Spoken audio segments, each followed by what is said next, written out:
요거 저는 사실 이게 출제 가능성은 상당히 높은 제시문으로 보고 있거든요. 일단 위치가 어디 있냐면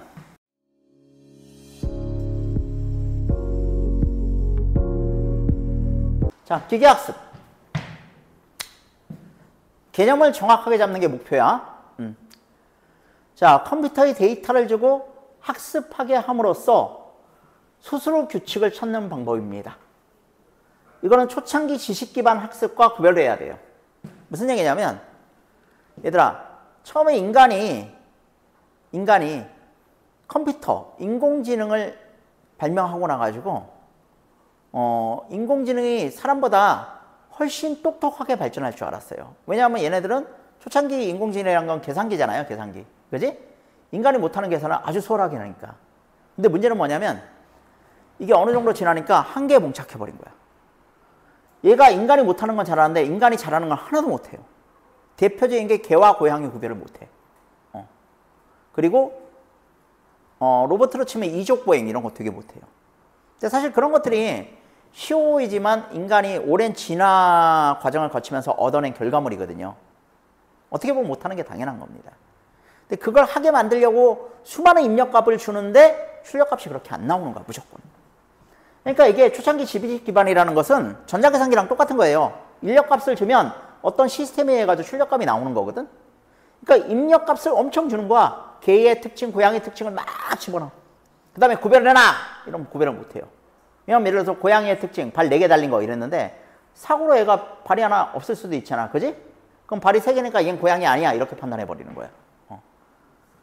그러니까 이게 발전을 못하고 굉장히 지지부진됐어요. 그러다가 나중에 얘가 패러다임이 바뀌어요. 패러다임이 어떻게 바뀌냐면 인공식량망, 사람을 닮은 인공식량망으로 만들고 데이터를 우리가 입력해 주는 게 아니라 우리는 데이터만 주고 학습은 얘가 스스로 하게 만들어버리는 거야. 이렇게 해버리면 우리가 주어준 입력값에 대해서 출력값만 내는 바보애가 아니라 지금의 인공지능처럼 돼버리는 거예요. 이렇게 패러다임을 바꿔놨더니 순식간에 개와 고양이를 얘가 구별해내더라. 그러면서 인공지능이 빠르게 발전해서 지금까지 온 거예요. 기계학습은 데이터 집합을 잘 표현하는 모델, 이 모델이란 것을 현실을 초상화, 단순화한 것을 이야기합니다. 이것을 만드는 작업이고 목표는 일반화예요. 목표가 일반화다. 잘 봐도 일반화라는 건 뭐냐? 새로운 입력에 대해서 합리적인 출력값을 생성하는 거예요. 자, 과정은 그걸 하려면 이 목표를 이루기 위해서 모델링 작업을 해야 됩니다. 모델링은 모델의 틀을 설정해서 훈련 데이터 집합을 잘 표현하는 파라미터 값을 구하는 겁니다. 파라미터라는 말이 좀 어려운데 우리말로 하면 매개변수죠. 매개변수. 자, 여기까지 읽었을 때 와닿는 말이 하나도 없죠. 정상입니다. 알겠죠? 정상이에요. 요런 1차 방정식을 하나 만들어 놓을게요. y는 wx 플러스 p. 자, 이랬을 때 이 x를 이제 뭐라고 부르냐면 x를 특징이라고 부릅니다. 특징. y를 뭐라고 부르냐면 목표치. 목표값이라고 부르기도 하고 목표치라고 부르기도 해요. 이 특징에 따라서 목표치가 달라지는 이유는 이 w값과 b값 때문에 그렇죠? 그렇죠? 이 w값과 b값, 이걸 뭐라고 하는 거야? 예, 이걸 파라미터라고 하는 거예요. 이걸 매개변수라고 하는 겁니다. 매개변수. 매개변수가 뭐라고? 파라미터. 자, 사례를 가지고 얘기해 봅시다. 회귀문제라는 게 있어요. 회귀문제. 1번 회귀문제. 회귀문제는 일단 이 x값 있지, x값. 특징. 얘가 주어져요. 회귀문제는. 얘가 주어져. 그 다음에 목표치, y값 있잖아. y값. 얘도 주어져요. 근데 이 y값의 특징이 연속적인 값이라는 특징을 갖습니다. 그러니까 x값과 y값이 다 주어진 상태에서 뭐만 구하면 돼? 이 파라미터만 구하면 돼요. 요게 회귀문제예요. 회귀문제. 회귀문제는 얘들아 대충 보면 알 것 같지 않냐? 회귀라는 건 원래 과거의 데이터를 얘기하는 거죠. 그죠? 과거의 데이터를 가지고 뭐를 예측하는 모델이야? 뭐를? 새로운 입력에 대한 출력값을 예측하는 모델이에요. 알겠니? 일단 모델의 틀을 설정해야 됩니다. 모델의 틀을 설정해야 되는데 이 모델이란 게 뭐라고? 현실을 추상화 단순화한 거라고. 그지? 현실의 모습이 직선을 이루고 있으면 직선을 선택하면 돼요. 어떤 게 현실의 모습이 직선을 이루고 있는 거니?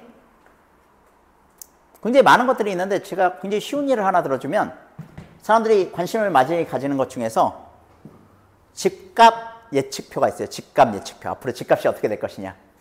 그랬을 때 집값에 영향을 미치는 요소들이 여러 가지가 있잖아. 근데 아주 단순화해서 보면 집값에 가장 많은 영향을 미치는 게 뭐냐 이렇게 보면 글쎄요. 통화량과 집값은 밀접한 연관관계를 가진다고 그래요. 그러니까 전 세계적으로 돈이 많이 풀리면 전세적으로 부동산 값이 상승을 하고 긴축 재정이 되면 돈이 이렇게 안 풀리면 어떻게 되는 거야? 집값이 떨어지는 거야. 그러면 이 특징을 뭘로 보고 특징을 뭘로 잡고 통화량으로 잡고 그렇죠? 목표치를 뭘로 잡으면 돼? 목표치를 집값 이렇게 잡으면 예측 모델을 만들 수가 있겠지요. 그렇죠? 예측 모델을 만들 수가 있습니다. 그래서 훈련 데이터 집합을 잘 표현하는 파라미터 값을 구합니다. 훈련 집합은 뭐 xn까지, y는 yn까지의 쌍이고 직선 모델의 수식은 이렇게 나오겠죠. 요거 나옵니다. w는 y는 wx 플러스 b에 w와 b가 두 개의 매개 변수가 되는 거예요. 그래서 처음에는 최저값을 모르니까 임의의 값에서 시작하고 점점 성능을 계산해서 최적에 도달하게 됩니다. 그래서 이 그림에 의해서는 어디서 시작해서 F1에서 시작해가지고 F2, F3로 가는 거야. 그러니까 얘는 여기서 시작한 거야. 왜 여기서 시작했는지 모르겠지만 하여간 여기서 시작하고 요게 정확하지 않으니까 그 다음에 여기서 시작했다가 마지막에 요거와 요거의 중간에서 이제 시작해가지고 요 값을 얻은 거죠. 그렇죠? 요거는 이제 점점 촉각한 값으로 수정돼 가는 과정이겠지. 그래서 마지막에 결국 뭐만 얻으면 되는 거야. 여기서는 이 회계 문제에서 뭐만 얻으면 돼? 이 W와 B값만 얻으면 돼요. 그래서 여기서는 W가 0.5 그리고 B는 2.0 이렇게 값이 얻어지잖아. 이게 바로 뭐야? 이게 기계학습의 아주 초보적인 회계 문제예요. 자, 그 다음에 요 얘기를 좀 해봅시다. 모델의 일반화 능력과 데이터의 양. 야, 우리는 귀납법이란 걸 알고 있어서 이렇게 오해하기가 쉬워요. 자, 얘들아, 모델의 일반화 능력과 데이터의 양은 어떻게 돼? 데이터 양이 많으면 많을수록 모델의 일반화가 잘 될 것이라고 생각하죠. 그렇죠? 근데 그렇지 않습니다. 과소적합과 과접합이 있어요. 과소적합은 물론 학습 데이터가 적어서 문제가 되는 거예요. 그런데 우리가 주의해야 될 건 과적합입니다. 학습 데이터가 너무 많아도 문제가 될 수 있어. 왜? 예? 일반화라는 건 뭐야? 일반화라는 건 현실 세계를 추상화한 거잖아. 그지? 그런데 예외가 많이 들어가면 일반화가 안 돼요. 예외라는 건 꼭 있잖아. 그지? 근데 예외까지 이 선의 모습을 가지게 되면 그러면 얘가 일반화 능력이 떨어지게 되죠. 그죠? 그래서 학습 데이터를 과하게 학습해서 오차는 감소하지만 전체적인 경향성, 일반화 과정에서 벗어난 데이터까지 고려하게 되어서 실제 데이터에서 일반화 성능이 굉장히 떨어지게 됩니다. 이러면 예측 능력이 떨어지는 거예요. 자, 다시 얘들아, 이거를 만드는 이유가 뭐라고? 목표라고? 일반화, 새로운 입력에 대해서 합리적 출력값을 생성하는 거라고. 여태까지 집값에 대한 출력값을 생성하는 게 아니라 이렇게 되면 1년 후 집값은 어떻게 될까? 이런 새로운 인력값에 대한 새로운 출력값을 생성하는 게 목표라고. 그러려면 뭐가 필요해? 일반화가 굉장히 중요하죠. 근데 예외까지 데이터로 전부 잡아버리면 어떻게 돼? 일반화 능력이 떨어진다는 거예요. 이해 가시죠? 거기에 관한 EBS 문제 하나 볼게요. 자, 거기에 관한 EBS 문제입니다. 얘들아, 현실의 모습을 이것도 직선과 비슷하게 되어 있는 건데 이건 무엇과 무엇의 관계야? 딱 보니까 무엇과 무엇의 관계? 예, 몸무게와 키의 관계예요. 키 큰 사람들이 아무래도 몸무게가 많이 나갈 거 아니냐. 물론 몸무게가 많이 나간다고 해서 꼭 키가 큰 건 아니지만 키가 크면 일단 몸무게가 많이 나갈 것 같죠. 그렇죠? 그래서 어느 정도 이것도 현실의 모습을 직선으로 보여줄 수 있는 그런 모델이라고 보는 겁니다. 됐죠? 자, 읽어볼게. 다음은 각국 남자들의 몸무게에 따른 키를 구하기 위해서 데이터 집합에 저장된 일부 각국 남자들의 데이터, 기억부터 시옷을 통해 만든 모델들이다. 얘들아, 데이터가 몇 개야? 많지 않네요. 기억부터 시옷이니까 7개니? 데이터 7개밖에 없어요. 데이터 7개. 1차식 모델인 모델 A는 몸무게와 키의 상관관계를 직선으로 가정하고 있습니다. 출력 데이터인 키는 y, 입력 데이터인 몸무게는 x로 놓으면 이 모델의 틀은 y는 ax 플러스 b라는 직선이 되고 모델의 복잡도를 결정하는 파라미터의 수는 이 모델에서 a와 b로 두 개가 되게 됩니다. 이거 우리 다 공부한 거죠? 그죠? 자, 이런 1차 방정식에서는 얘들아, 요 w와 b, 요 두 가지만 매개 변수가 됩니다. 됐죠? 요것만 구하면 돼요. 자, 그런데 요거는 지금 보세요. 요 직선인데, 직선 7개의 데이터 중에서 몇 개를 포함하고 있어? 하나, 둘, 요거는 포함하나? 요거까지 포함한다고 합시다, 그냥. 3개를 포함한다고 합시다. 알겠죠? 7개 중에 3개를 포함하는 거죠? 모두를 포함하고 있지는 않아요. 그죠? 그 다음, 모델 B는 파라미터가 3개인 2차식. 이거죠, 이거. 이렇게. 파라미터가 3개인 2차식인데, 요거는 얘들아, 지금 보면, 하나, 둘, 2개 정도 지금 데이터를 포함하고 있고, 나머지는 데이터에 가깝지가 않죠. 그죠? 데이터가 가깝지가 않습니다. 자, C는 파라미터가 7개인 고차의 다항식이에요. 고차의 다항식이니까 그래프가 막 이렇게 휘죠. 막 이렇게 휩니다. 고차의 다항식이니까. 자, 검증 결과 C는 훈련에 사용된 데이터 집합의 모든 데이터에 대해서 예측과 실체가 일치하는 모델임이 확인되었다. 당연하죠. 7개를 얘는 다 지나가죠. 기억부터 시호까지 7개를 다 지나가잖아, 얘만. 그죠? 근데 우리는 알죠. 얘들아, 7개를 다 지나간다고 해서 좋은 그래프냐? 그렇지 않죠. 요거는 일반화 능력이 떨어질 수 있어요. 그렇죠? 자, 어떤 일반화 경향을 보이느냐에 따라 조금 다르긴 한데 마지막을 읽어봅시다. 각국 남자들은 일반적으로 몸무게가 증가함에 따라 키도 증가하는 경향을 보이고 있다고 가정을 합니다. 그러면 이런 데서 일반화 능력이 상당히 떨어지는 거죠, 얘는. 됐니? 그치? 여기서 일반화 능력을 제일 잘 보여주는 그래프는 이 1차 방정식이에요. 가보자. 모델 A, 얘가 1차 방정식이었지. 일부 훈련 데이터의 특성만을 반영하고 있다는 점에서 훈련 데이터의 집합에서 최적화된 모델은 당연히 아닙니다. 이해가시죠? 그 다음 2번 모델 C, 얘가 7개를 다 만족하는 거였잖아. 그지? 7개의 데이터를 다 만족하는 거였는데 훈련 데이터, 기억부터 시고까지 7개에 대한 출력은 정확하지만 새로운 몸무게 데이터에 대한 키 예측이 정확하지 않을 수 있어요. 왜? 일반화 경향이 떨어지니까. 3번 모델 C는 모델 B와 달리 특정 구간에서 체중 증가에 따라 키가 감소함을 나타낸다는 점에서 몸무게가 증가할수록 키도 증가한다는 일반적인 경향을 반영하지 못하는 구간이 있다고 할 수 있습니다. 그 다음에 모델 BC를 통해서 고차 다항식을 이용하면 모든 구간에서 일반화 능력이 뛰어나게 된다? 틀렸죠. 틀렸습니다. 그죠? 고차 다항식을 이용한 모델은 모든 데이터를 만족할 수는 있지만 모든 데이터를 만족한다고 해가지고 일반화 능력이 뛰어나다고 얘기를 할 수는 없어요. 그죠? 됐니? 그래서 여기서는 정답이 4번이 되겠네. 모델 AC를 통해서 파라미터의 수가 많으면 더 복잡한 데이터에 적용 가능한 모델을 구할 수 있는 건 맞죠. 그죠? 이번에 학습의 종류를 해볼게. 학습의 종류. 학습의 종류는 일단 지도학습이라는 게 있어요. 지도학습. 특징 X와 목표치 Y가 모두 주어진 상입니다. 특징이 뭐라고? X. 목표치가 뭐라고? Y. 이 두 가지가 다 주어진 걸 뭐라고 해? 지도학습이라고 하는 거야. 알겠니? 지도학습엔 종류가 뭐가 있느냐? 조금 전에 다뤘던 회귀 문제 있죠? 당연히 이거 지도학습입니다. 됐지? 특징 X값이랑 목표치 Y값이 전부 정해져 있는 거, 주어진 거. 됐지? 근데 분류 문제가 있어요. 분류 문제. 분류 문제. 야, 그러면 분류 문제는 여기다 써볼게. 분류 문제는 어떻게 되는가? 분류 문제는 특징인 X값도 주어지고 목표치인 Y값도 정해지는 거잖아. 그죠? 근데 어떻게 다를까요? 제가 힌트를 써놨는데 여기 얘가 연속된 값이라고 그랬죠? 너 아까 그래프에서 봤지만 이건 연속된 값이야. 요거는 불연속적인 값이에요. 연속적이지 않은 값이 목표치로 나옵니다. 자, 자, 분류 문제. KNN 분류 알고리즘이라고 그래가지고 사례가 많은데 요건 EBS에 있는 사례로 해야죠. 요거 EBS에 있는 사례입니다. 알겠죠?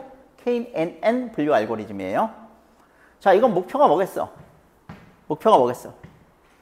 당연히 분류가 목표예요. 분류. 아까 얘들아 회귀 문제에서는 뭐가 목표였어? 예? 새로운 입력값에 대한 새로운 출력값을, 의미 있는 출력값을 생성하는 게 목표였잖아. 그렇지? 얘는 분류가 목표야, 분류가. 분류가 목표야. 그래서 여기 특징에 따른 목표치가 나왔을 때 이 목표치가 정확한 분류값을 가지고 있어야 돼요. 알겠니? 어떨 때 쓰겠냐? 어떨 때 쓰겠어? 우리 일상생활에 쓰는 거. 너 이 스팸 메일 분류하는 거 있잖아. 그럴 때 요거 쓰는 거예요. 스팸 메일 분류.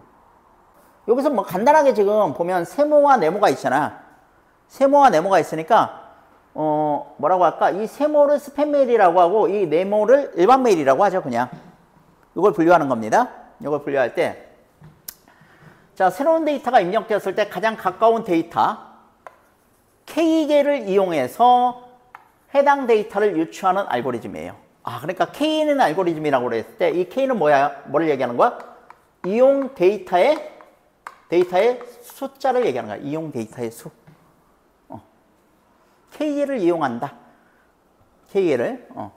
자, 그림 A의 위치에 있는 데이터가 어떤 범주에 해당하는지 판단하기 위해서 가까운 데이터 3개를 이용한다면 삼각형 2개와 사각형 1개를 찾을 수 있다. 그러니까 얘들아 지금 이 K가 얼마가 되는 거야? 이런 경우에 K가 3이 되는 거죠. 3. 3개를 이용하는 거잖아. 그지? 3개를 이용한대. 그러면 K가 3이 되는 거죠. 그러면 삼각형 2개랑 A 위치에서 삼각형 2개랑 사각형 하나를 찾을 수가 있죠. 됐니? 이렇게 되면 이건 뭘로 판단하겠어? 삼각형으로 판단하겠죠. 삼각형으로. 됐니? 삼각형으로 판단하게 됩니다. 이런 경우 A는 삼각형 범주에 속할 가능성이 높다고 판단합니다. 지금 어떤 건지 대충 알겠냐? 자, 얘들아, 요 분류 방식의 알고리즘을 이용할 때, 일단 스팸 메일이냐 아니냐로 아까 했잖아. 이 두 가지 중에 하나. 두 가지 중으로 할 때는, 둘 중에 하나로 할 때는 일단 K가 홀수여야 돼, 짝수여야 돼? 예? K가 홀수여야 돼, 짝수여야 돼? 야, 지금 아까 얘를 우리가 삼각형으로 판단할 수 있었던 이유는 뭐야? 예? 삼각형이 2개고 얘가 하나라고 그랬잖아. 만약에 사각형 2개, 삼각형 2개면 판단 못했을 거 아니냐? 그렇죠? 보면 알겠지만 이 K가 홀수여야지 두 가지 분류를 성공적으로 이행할 수 있어요. 됐니? 그런 걸 읽어내면 좋고요. 또 하나. 요거는 KNN 분류 알고리즘인데 이 K의 값이 얼마로 정했느냐에 따라서 결과값이 달라지는 거 아시겠습니까? 여기서는 K가 3이라서 지금 스팸 메일로 분류됐거든요. 그렇죠? 만약에 K를 5라고 합시다. 이것도 홀수니까. K를 5라고 하면 어떻게 될까요? 정상 메일이 3개에다 스팸 메일이 2개니까 이거 정상 메일로 분류되겠죠.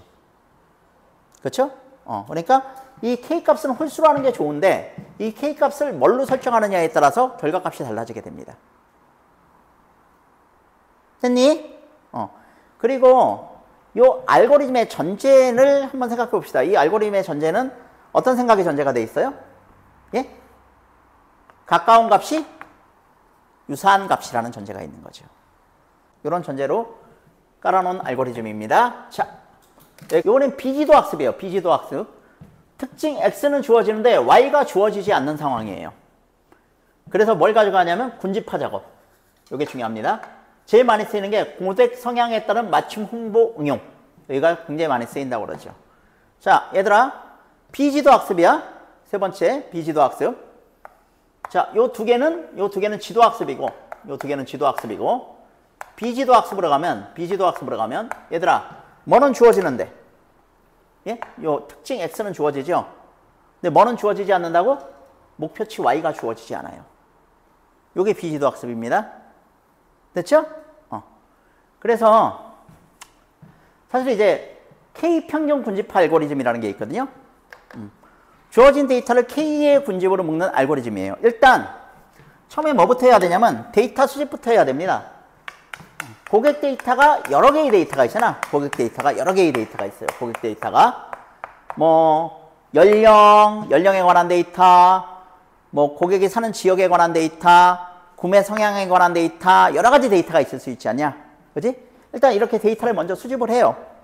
데이터를 수집한 다음에 이 수입된 데이터에서 뭐를 지금 뽑아내야 돼? 특징을 뽑아내야 돼. 특징은 아까도 얘기했다시피 지역이 특징이 될 수도 있고요. 연령이 특징이 될 수도 있고 구매 성향이 특징이 될 수도 있어요. 이걸 뽑아낸 다음에 어떻게 되냐면 K값을 설정을 합니다. K의 데이터를 설정하는 거야. 이건 중심 설정이에요. 중심 설정. 예를 들어서 K를 두 개를 설정할 수도 있거든요. 그럼 여기랑 여기를 이렇게 설정을 하는 거야. 그래서 이것도 똑같아요. 가까운 것이 유사하다는 전제가 있는 거거든. 그래가지고 얘에서 가까운 것들을 이제 묶어나가면서 군집화시키는 거야. 묶어가지고 군집화시켜요. 묶어가지고 군집화시켜. 그런데 이렇게 군집화를 하다 보면 중심이 늘 같진 않겠죠. 중심이 바뀔 수 있죠. 왜냐하면 얘네들의 평균값을 계산해 보니까 여기가 아니라 여기가 될 수도 있잖아. 그죠? 이러면서 중심을 계속 수정을 해요. 중심을 계속 수정하면서 군집화를 완성해 나가는 거예요. 자, 그래서 모든 데이터를 가장 가까운 중심이 있는 군집으로 할당합니다. 각 군집에는 군집의 중심이 있고 각 군집의 점은 다른 군집의 중심보다 지정된 군집의 중심에 더 가까워요. 군집에 할당된 모든 데이터의 평균점을 그 군집의 중심으로 다시 정하고, 그러니까 중심은 자꾸 수정되는 거예요. 할당을 반복하다가 군집의 소속이 변화가 없으면 어떻게 되는 거야? 종료하는 거예요. 됐지? 그 다음에는 어떻게 하는 거야? 그 다음에는 요 군집을 다시 해석합니다. 예를 들어서 이 군집이 연령이 좀 젊은데 도시에 사는 사람들의 군집으로 해석이 될 수가 있어요. 그렇게 해석되면 이 사람들은 뭐에 관심이 높으냐? 보니까 생활가전 이쪽에 관심이 높아. 이쪽은 시골에 살면서 노령층으로 나왔어. 시골에 살면서 노령층. 어디에 관심이 많냐고 보니까 의료기기 쪽에 관심이 많아. 이런 식의 해석이 그 뒤에 이루어지는 거예요. 알겠니? 그러니까 이게 지금 특징을 집어넣을 때는 목표치가 뭐가 나올지는 몰라요, 사실. 목표치가 뭐가 나올지는 몰라. 안 주어진 거니까, 이거는. 그렇죠? 이거에 따라 가지고 목표치가 다르게 나오는 거예요. 그럼 그 목표치를 다시 해석을 해가지고 맞춤 홍보 응용에 사용하는 겁니다. 자, 윗글에 KNN 분류 알고리즘, KNN 분류 알고리즘. 이거는 얘들아 지도학습이었지? 이 K가 뭐였어? 이용 데이터 수였죠? 이용 데이터 수. 이거 홀수로 하는 게 좋다고 그랬잖아요, 제가. 그래야 두 가지 분류하는 게 잘 된다고 그랬지? 그지? 그리고 K 평균 군집화 알고리즘. 이 K는 뭐였지? 이 K는 분류의 중심값이었지. 그지? 중심을 몇 개로 설정하느냐? 중심을 몇 개로 선집해가지고 군집화하느냐? 군집화의 중심이 바로 K값이었어. 그지? 됐지? 요건 지도학습이었고 요건 비지도학습이었어. 기억하지? 자, 바로 들어가자. A는 패턴 범주가 두 종류일 때는 K값이 홀수야 데이터의 범주 판단에 용이하겠다. 맞아? 했던 거죠. 맞죠? A는 그림에서 K를 5개로 설정할 경우 A를 사각형의 범주에 속할 가능성이 높다라고 판단하겠다. 요겁니다. 3개가 있을 때는 삼각형으로 판단하는데 5개일 경우는 뭘로 판단한다? 사각형으로 판단한다는 거죠. 자, 이런 식으로 K값을 얼마로 설정하느냐에 따라서 결과값이 달라집니다. 자, B는 최초로 선택된 K값이 몇 개인지에 따라서 결과가 다르게 나타나겠죠. 그러니까 중심이 2개 있느냐, 중심이 3개 있느냐에 따라 가지고 군집되는 개수가 달라지잖아요. 그죠? 요거에 따라서 결과가 다르게 나타납니다. B는 처음 선택된 각 군집의 중심 위치와 군집에 할당된 데이터들의 평균점과 일치하면 개별 데이터가 소속된 군집이 변화하지 않아? 변하지 않죠. 그죠? 변하지 않을 때까지 계속 평균점과 일치하도록 만드는 거 아니야. 그죠? 4번이 틀렸네요. A와 B. 자, 뭐를 근거로 한다고? 모두 거리가 가까우면 데이터 간의 유사성이 있다는 것을 전제로 합니다. 됐니? 이건 EBS에 있는 문제니까 한번 봐두고 가면 의미가 있겠죠. 마지막. 요게 마지막이야, 얘들아. 강화학습. 강화학습. 강화학습인데, 자, 여기 4번에다 쓸게. 요 강화학습은 얘들아, 강화학습은 요 특징 X값 있잖아, 특징 X값. 주어져요. 그럼 목표치 Y값, 얘도 주어져. 그러면 지도학습이랑 뭐가 달라요? 똑같잖아요. 근데 요 y값의 성격이 요거랑은 좀 달라요. 요건 뭐냐면 보상 기대값이라고 봐야 되나? 보상 기대값이라고 보셔야 됩니다. 보상 기대값. 자, 이 강학습은 딱 뭐를 연상하시면 되냐면 알파고 학습시키는 방법이에요. 알파고. 너희 알파고 알잖아. 그지? 알파고 학습시키는 방법입니다. 목표값이 주어지는데 지도학습과는 다른 형태입니다. 자, 왜냐하면 이 목표값이 매 상태 누적 보상의 기대값이에요. 그걸 배우는 게 강학습입니다. 즉 행동 패턴을 학습하는 거예요. 행동 패턴. 자, 얘들아, 아이가 뒤뚱거리면서 아빠 있는 데까지 걷는다고 생각을 해보자. 뒤뚱, 뒤뚱, 뒤뚱, 뒤뚱. 그죠? 근데 이 행동 패턴이 있죠. 이 행동 패턴. 그지? 아빠까지 걸어가는 데는 뒤뚱뒤뚱이랑 행동 패턴이 존재하는데 한 번의 행동마다 보상을 줄 수는 없어요. 그렇죠? 보상은 언제 주는 거야? 마지막에 아빠한테 와서 안겼을 때. 그렇지? 아이고 우리 애기 잘했네 하면서 이때 보상을 주는 거잖아요. 그걸 뭐라고 하는 거야? 누적 보상이라고 해요. 누적 보상. 알겠지? 누적 보상. 요걸 배우는 거예요. 그래서 행동 패턴을 학습하는 겁니다. 예를 들어서 너희 바둑을 생각해보자. 바둑. 바둑 같은 경우에는 자기 집은 충분히 늘리면서 상대방의 집은 충분히 줄이는. 그죠? 요 두 가지 내용을 가지고 행동 패턴을 만들겠죠. 그죠? 그래서 어떤 행동 패턴을 했을 때 자기 집이 가장 많아지면서 상대방의 집을 가장 줄일 수 있느냐. 그지? 그거에 따라 가지고 기대값이 달라지기 때문에 최고의 기대값을 얻기 위한 이런 이제 패턴을 계속 만들 거예요. 그래서 한 상태의 누적 보상 기대값 계산은 이 상태에서 출발한 모든 궤적을 감안합니다. 모든 궤적을. 요게 바로 강화학습이에요. 됐니? 자, 여기서 우리가 대체적으로 개념으로 가지고 있어야 될 것은 요걸 중심으로 해서 정리를 하시면 돼요. 알겠니? 기계학습이란 건 결국 특징을 가지고 뭐를? 목표치를 얻어내는 거예요. 알겠니? 특징을 가지고 목표치를 얻어내는 건데 요게 이제 지도학습에서는 X값과 Y값이 다 정해지는 거고 비지도학습에서는 특징은 정해지는데 목표치가 정해지지 않아요. 이게 왜 그렇다고? 군집화 과정이 필요해서 그래요. 그렇죠? 강화학습은 이게 두 가지가 다 정해지긴 하는데 요게 보상 기대값의 성격을 갖게 됩니다. 그러면 학습의 내용이 뭐가 돼? 어떤 행동 패턴을 학습하는 그런 내용이 되게 됐죠. 됐니?